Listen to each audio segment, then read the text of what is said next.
At the 2023 Monaco GP, Mercedes ditched their old concept and introduced a whole new package. Although the new package required a few tweaks to show its true potential, the team's performance at the Spanish GP was all the proof needed to show that they were on the right track. Now, amidst the jubilations of finally getting things right with their car, reality has shown its ugly face, and it comes in the form of the cost cap.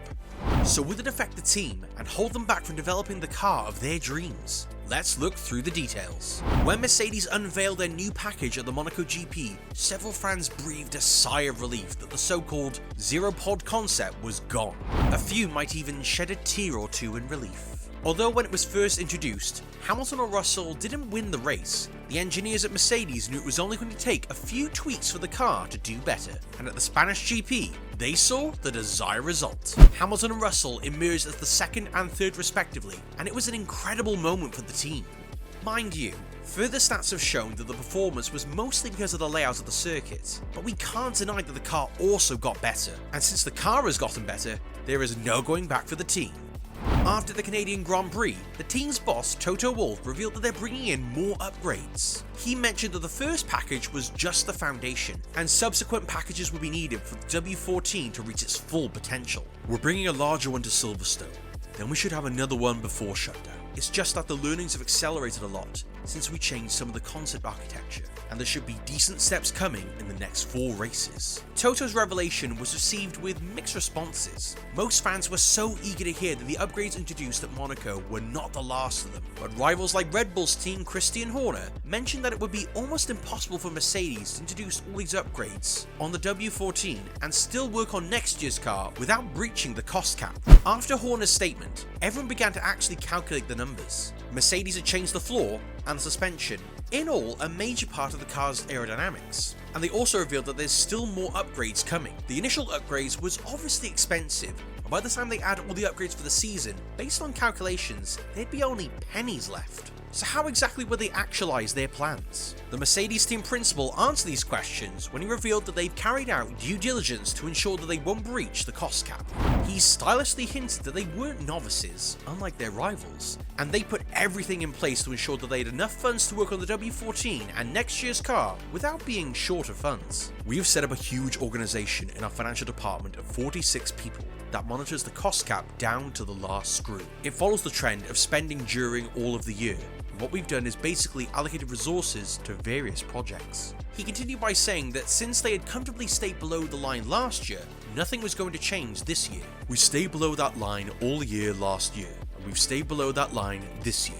Considering a normal development switch for next year, this is still pretty much on track. Everything he said sounded quite reasonable, but I perceived a slight undertone, like he was trying to hide something. Maybe the fact that they found loopholes in FIA's cost cap regulation and would never be caught breaching the cost cap, even if in reality they spent more. The FIA definitely suspected the same thing, and that's why they recently revealed a new regulation, TD45. Since 2021, the FIA has been working endlessly to ensure the competitiveness between F1 teams is as fair as possible. That's what led to the cost cap regulations and the 2022 aerodynamics regulation. However, humans would always be humans, and they soon found a cunning way to spend more than the budget. Usually, F1 teams hire top technical professionals to work in non-F1 divisions on technological projects to take advantage of the knowledge gained through Grand Prix racing. Initially, the team was being used to develop projects involving road cars, sailboats, and even bicycles. But when the issue of the cost cap came up, it seems top teams like Mercedes decided to use the team for secret F1 projects, which meant that the cost of their own research was not calculated under the budget. But nothing stays hidden for long, as the FIA has now caught wind of the scheme and introduced the TD45 to block that loophole. The new regulation, which the FIA describes as a cost cap administration clarification, clearly states that any technology or intellectual property from these non-F1 entities, no matter how little, should be included in the cost cap. Although it's true that intellectual properties could have been given at little or no cost, the FIA mentioned that they wanted everything accounted for, so no more little whisperings by the side. Besides that, the issue of engineering personnel being transferred from the F1 team to the subsidiary team and then back to the main team was also raised, because there was no way such a thing would happen and there won't be a transfer of intellectual properties. However, the FIA didn't mention anything as regards that the only thing that was said was that every new idea and suggestion gotten from external subsidiaries should be completely accounted for, and that the regulation will be retroactive from the 1st of January 2023. This means if Mercedes or any other team had gotten intellectual properties from external sources, they might have to worry about breaching their cost cap after all, most especially because they still have a lot to do for this season and ahead of next season. And after the Canadian Grand Prix, Hamilton revealed some of the adjustments that needed to be made. He said that there's still a lot to do as regards the rear end and the car's downforce. We've got a lot of work to do just to add rear downforce to the car and a little bit more efficiency, but we're chipping away. Besides the whole issue with the TD45, Williams team principal James Vowles recently mentioned that Mercedes exploited the cost cap even when it was initially introduced. He explained that when the cost cap regulations were about to be put in place, the Mercedes team had fought for the expenditure side of the cost cap to be implemented. What isn't a good decision is we have a capital expenditure side of the cost cap. When I had my Mercedes hat on, unfortunately, I knew what this would do, which is why we are so keen on signing it up and restricting this. He continued his explanation. At Mercedes, we had about $300 million worth of equipment that Williams does not have. That's locked in, and no one would ever catch that up.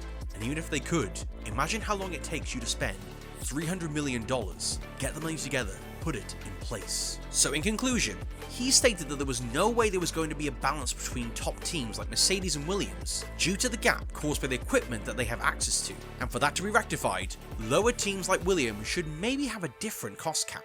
However, the FIA has not made any comments as regards that. And not to be painted as the bad guy, a representative of Mercedes talked about some of the issues with the cost cap. The technical director of Mercedes, James Allison, mentioned that although it might be too early to pass a verdict about the effectiveness of the cost cap, some adjustments had to be made to the cost cap for it to be properly effective. I think it's just way too early to judge the effect of the cap on tightening the grid. I just think you're going to need to have many more years to play out before you'll see the effects on that. He continued by saying that although every team has now gotten a grip on the cost cap regulation, the complexities had to be rectified to make things easier, certainly in terms of understanding the rules. I think all the teams pretty much understood them by the end of the first year. Is it difficult to deal with it? Well, there's been a downward movement of the cap by regulation, which definitely means that there is a harder and harder environment in which to work. But I think it's too early to say that it's going to have any meaningful effect on compressing the grid.